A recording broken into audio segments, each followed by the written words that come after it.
नमस्कार साथियों, राधे राधे। आप सभी का मनी एस्ट्रोलॉजी चैनल में हार्दिक स्वागत है। साथियों, आज हम बात करेंगे मैरिज लाइफ के बारे में।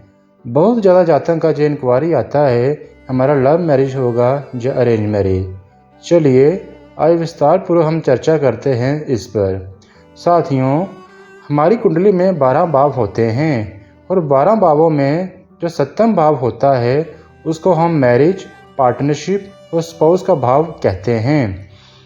और हमारी कुंडली में जो हमारा 5th हाउस होता है उसको लव, रोमांस, अफेयर और चाइल्ड का भाव माना गया है।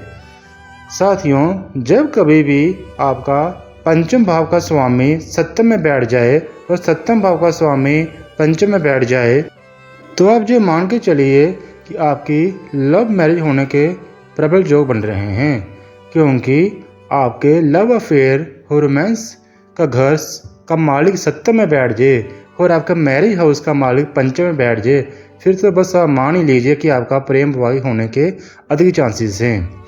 साथियों, दूसरा, हमारी लव मैरिज के लिए शुक्र को देखना बड़ा ज़रूरी है। शुक्र और मंगल, क्योंकि ये दोनों ग्रह ऐसे हैं जो हमारे कामिक भाव को बढ़ाते हैं। जिन जातक की कुंडली में शुक्र और मंगल की युति हो रही है और ख़ासकर काम त्रिकोण का भाग में हो रही है, तो आप ये भी मान के चलिए कि उनके भी लव मैरिज होने के चांसेस अधिक हो जाते हैं। जैसा कि शुक्र और मंगल आपके 7वें घर में बैठ जाए, शुक्र और मंगल आपके 8वें घर में बैठ जाए, शुक्र और मंगल आपके 12वें घर में बैठ जाए, तो ये आप मान के चलिए कि आपकी लव मैरिज होने के अधिक चांसेस है।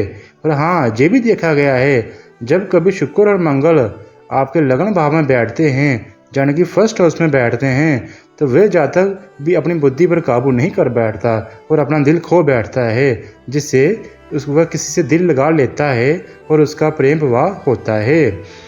क्योंकि साथियों, जो शुक्र ग्रह होते हैं ये रिप्रेजेंट करते हैं सौंदर्य को, हमारी ब्यूटी को और हमारी इंटरनल इच्छा को, हमारे कामना को, हमारी काम वासना को। और जब मंगल ग्रह होते हैं ये काम करते हैं आग का, क्योंकि मंगल ग्रह काफ़ी गर्म ग्रह होते हैं। जब कभी ये शुक्र के साथ बैठते हैं तो जो हमारे में ऊर्जा काफ़ी बढ़ा देते हैं, जिससे कि हम अपनी भावनाओं में बह कर किसी से प्रेम कर बैठते हैं और ये एक प्रबल चौक बनता है। साथियों, तीसरी कंडीशन होती है जब कभी भी मंगल से शुक्र त्रिकोण में बैठे तो आप ये भी मान के चलिए कि आपके प्रेम विवाह होने के अधिक चांसेस होते हैं, क्योंकि त्रिकोण में कोई भी ग्रह बैठे वे अपना प्रभाव देता ही देता है। इसलिए अगर आप मान के चलिए आपका मंगल 7वें में बैठा है और शुक्र आपका 3 घर छोड़ के 9वें में बैठा है, तो आप ये मान के चलिए उस जातक के प्रेम विवाह होने के चांसेस हैं। साथियों, और बहुत सी कंडीशन होती है ज्योतिष शास्त्र में, जैसा कि आपको जो 7वें घर का मालिक है वो किस राशि में बैठा है।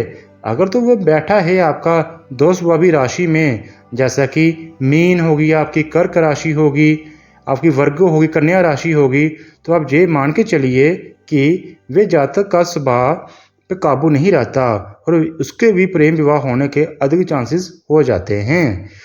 चलिए साथियों, ये थी प्रेम विवाह होने की बातें। अब हम बात करेंगे कि किन जातक के अरेंज मैरिज होने के ज़्यादा चांसेस हैं, यानी कि पारिवारिक सहमति से ही उनकी मैरिज होती है।